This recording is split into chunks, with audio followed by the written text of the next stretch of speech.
Sir, ഇന്ന് ഏറ്റവും കൂടുതൽ ആൾക്കാർ ഫ്രണ്ട്ഷിപ്പ് അല്ലെങ്കിൽ സൗഹൃദം കണ്ടെത്തുന്നത് ഓൺലൈൻ പ്ലാറ്റ്ഫോം വഴിയാണ്.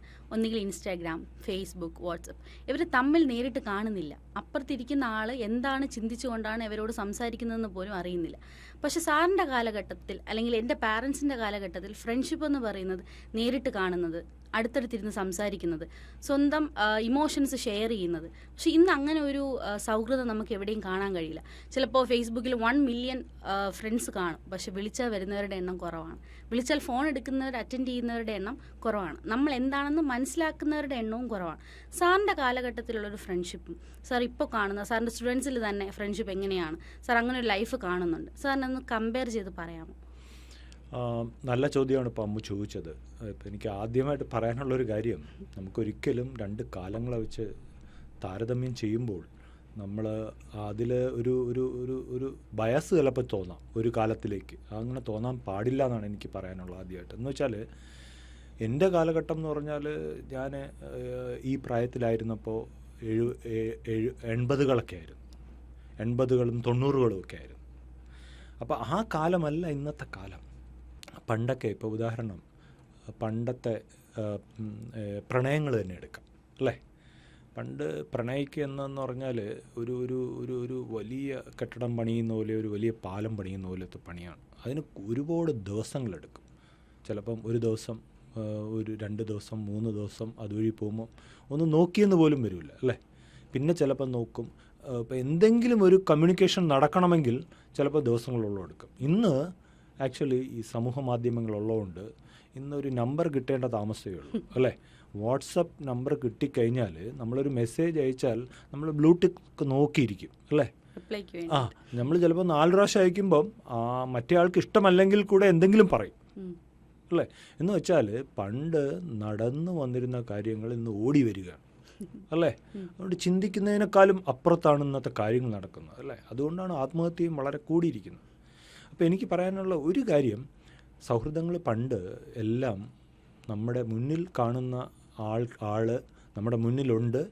ആ ആളുടെ ഭാവങ്ങൾ നമുക്ക് കാണാം. അയാൾക്ക് ദേഷ്യമാണോ, അയാൾക്ക് സന്തോഷമാണോ, എല്ലാം നമുക്കറിയാം. പിണക്കങ്ങൾ, ഇണക്കങ്ങൾ എല്ലാം ഉണ്ട് അല്ലേ. നമ്മൾ അതിനോടെല്ലാം ചേർന്ന് ജീവിച്ചു അന്നത്തെ കാലത്ത്. ഞാൻ 10th വരെ പഠിച്ചത് ഒരു സ്കൂളിലാണ്, +1 +2 പഠിച്ച വേറൊരു സ്കൂളിലാണ്, ഗ്രാജുവേഷൻ ചെയ്യുന്നത് ഒരു കോളേജിലാണ്, പോസ്റ്റ് ഗ്രാജുവേഷൻ ഡിസ്റ്റന്റ് എഡ്യൂക്കേഷനാണ്. അപ്പോൾ ഇതിലെല്ലാത്തിലും ആ കാലഘട്ടത്തിൽ എനിക്ക് ബെസ്റ്റ് ഫ്രണ്ട്സ് ഉണ്ടായിരുന്നു. ഓരോ കാലഘട്ടത്തിലും ഓരോ ഫ്രണ്ട്സ് ഉണ്ടായിരുന്നു. പക്ഷെ ഇന്ന് അവരുമായിട്ട് കണക്ട് ചെയ്യുന്നത് ഡിഫറെൻ്റ് ആണ്. ചിലപ്പോൾ നമ്മൾ വിളിച്ചാൽ സംസാരിക്കാൻ പോലും സമയം ഉണ്ടാവില്ല. ഓൺലൈൻ ഒരുപക്ഷെ അവരെയും കാട്ടിയും കേൾക്കാനിരിക്കുന്നത് മറ്റ് ഓൺലൈൻ ഫ്രണ്ട്സ് ആയിരിക്കും. ചിലപ്പോൾ നേരിട്ട് കാണാത്തവർ, അങ്ങനെയുള്ളവരായിരിക്കും ഇരിക്കുക. ഏറ്റവും കൂടുതൽ ഞാൻ എക്സ്പീരിയൻസ് ചെയ്യുന്നത് എൻ്റെ സ്റ്റുഡൻസിൽ നിന്ന് തന്നെയാണ്. അടുത്തിരിക്കുന്ന ഫ്രണ്ടിനോട് സംസാരിക്കാൻ സമയമില്ല. അവൻ ആ ടൈമിലും തൊട്ടടുത്ത് ബെസ്റ്റ് ഫ്രണ്ട് എന്ന് പറയുന്ന ആൾ ഇരിക്കുമ്പോഴും അവൻ സൗഹൃദം കണ്ടെത്തുന്നത് ഇൻസ്റ്റാഗ്രാമിലോ ഫേസ്ബുക്കിലോ ഉള്ള ഒരാളായിട്ടായിരിക്കും. അത് കുട്ടികളുടെ ഹാബിറ്റ് അല്ലെങ്കിൽ അവരുടെ സ്വഭാവത്തിൽ തന്നെ ഒരുപാട് ഡിസ്റ്റൻസ് ആക്കുന്നുണ്ട്. പാരൻസുമായിട്ട് ഡിസ്റ്റൻസ് ആക്കുന്നുണ്ട്. പാരൻസ് വരെ നമ്മളോട് അങ്ങനെ സംസാരിക്കാറുണ്ട്. 80കളിലെന്ന് പറഞ്ഞാൽ നമ്മുടെ റോഡുകളിൽ വാഹനങ്ങളില്ല. ആകെ അംബാസഡർ കാറും ഫിയറ്റും ഒക്കെയാണ് ഓടുന്നത് അല്ലേ. നമ്മുടെ കയ്യിൽ സ്മാർട്ട് ഫോൺ പോലും വന്നിട്ടില്ല, സൗകര്യങ്ങളൊന്നുമില്ല. അന്നത്തെ കാലത്താണ് അല്ലേ. അപ്പോൾ നമ്മുടെ ജീവിതത്തിൽ അതിൻ്റെ ഒരു മാറ്റങ്ങളുണ്ട്. അതായത് നമുക്ക് ഇതേപോലത്തെ സാഹചര്യങ്ങൾ നേരിടാനുള്ള ഒരാളുമായിട്ട് എങ്ങനെ ഇടപെടണം, ഓരോരുത്തർക്കും ഉള്ള സ്വഭാവം അവരുടെ അതിനനുസരിച്ച്. ഇന്നിപ്പോൾ അങ്ങനെയില്ല. ഇന്ന് നമ്മൾ വാട്സാപ്പിൽ ഇമോജിയുടെ കാലമാണ് അല്ലേ. ഹായ് എന്നൊക്കെ പറയുന്നു, ഇമോജി, ചിരിക്കുന്ന ഇമോജികൾ തന്നെ എത്ര തരം ഇമോജി. ഫീലിംഗ്സ് ഷെയർ ചെയ്യുന്ന സ്റ്റിക്കേഴ്സ് വഴിയാണ്. സ്റ്റിക്കർ അതാണ് ഞാൻ പറയാൻ പോയ ഒരു കാര്യം. സ്റ്റിക്കർ വെച്ചിട്ടാണ് പല കാര്യങ്ങളും. ഇപ്പം ഇമോജി, സ്റ്റിക്കർ ഇതെല്ലാം വെച്ചിട്ട് നമ്മൾ സമൂഹ മാധ്യമങ്ങളിൽ നമ്മളല്ലാത്ത ഒരു ഇമേജ് ക്രിയേറ്റ് ചെയ്യുന്നു അല്ലേ.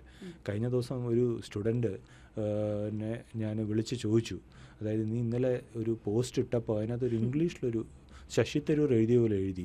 ആ ആൾക്ക് ഇംഗ്ലീഷിന് അയാളുടെ അഡ്രസ്സ് പോലും കൃത്യമായിട്ട് എഴുതാൻ പറ്റില്ല എന്ന് എനിക്കറിയാം. നമ്മുടേതല്ലാത്ത ഒരു കാര്യം, ഒരു ഇമേജാണ് നമ്മൾ പ്രൊജക്റ്റ് ചെയ്യുന്നത് അല്ലേ. അപ്പോൾ നമ്മുടെ ഇമേജ്, നമ്മളുണ്ടാക്കുന്ന നമ്മുടെ ഇമേജ് മറ്റുള്ള ഒരാൾ നമ്മളോട് ഇടപെടുമ്പോൾ അയാൾ എന്താണ് ചിന്തിക്കുന്നതുള്ളത് തന്നെ ആർട്ടിഫിഷ്യലാണ്. ബിക്കോസ് അതെല്ലാം വരുന്ന ഇമോജിയിലൂടെയും സ്റ്റിക്കറിൽ കൂടെയൊക്കെയാണ് അല്ലേ. അപ്പോൾ ഇതൊക്കെ കൊണ്ട് തന്നെ ഒരു മൊത്തത്തിൽ പറഞ്ഞാൽ ഒരു കൃത്രിമ ലോകം ആണ് നമ്മളിന്ന് സൃഷ്ടിച്ചിരിക്കുന്നത്. വളരെ ചുരുക്കം പേർക്ക് മാത്രം നമ്മൾ എപ്പോഴും നേരിട്ട് കാണുന്ന ഒരാൾ തന്നെ ഇടയ്ക്കിടയ്ക്ക് ഇതേപോലെ സന്ദേശം അയക്കുകയാണെങ്കിൽ നമുക്കറിയാം അയാൾ ഉദ്ദേശിച്ചതാണ്. കാരണം അയാൾ ഇങ്ങനത്തെ ആളാണെന്നറിയാം. ഒരിക്കലും കാണാത്ത ഫ്രണ്ട്സ് ഇതേപോലെ അയക്കുമ്പോൾ അയാൾ എന്താണെന്ന് നമുക്കറിയില്ല, ശബ്ദം പോലും കേൾക്കില്ല. അപ്പോൾ അതാണ് ഇന്നത്തെ കാലത്തിലെ. ഞാൻ ഇത് ഓൺലൈൻ ഫ്രണ്ട്ഷിപ്പ് മോശമാണെന്ന് പറയുകയില്ല, പക്ഷെ എനിക്ക് ഒറ്റ പോയിൻ്റേ ഉള്ളൂ, ഈ ഓൺലൈൻ ഫ്രണ്ട്ഷിപ്പിനോടൊപ്പം ഈ ഫ്രണ്ട്സ് തമ്മിൽ ഇടയ്ക്കിടയ്ക്ക് കാണണം, ആരാണ് നമ്മുടെ ആ ഫ്രണ്ട് എന്നൊന്ന് മനസ്സിലാക്കാനുള്ള അവസരങ്ങളുണ്ടാകണം. എന്നിട്ട് പിന്നെ സ്റ്റിക്കറും ഇമോജിയൊക്കെ അയച്ചു കഴിഞ്ഞാൽ നമുക്കൊരു അതിനകത്ത് ഒരു പറയുന്നതിലൊരു അർത്ഥമുണ്ട്. ഇതാണ് എനിക്കെടുത്ത് പറയാനുള്ളത്. പക്ഷേ ഇപ്പോഴും നല്ല സൗഹൃദങ്ങൾ ഉണ്ടാക്കാം.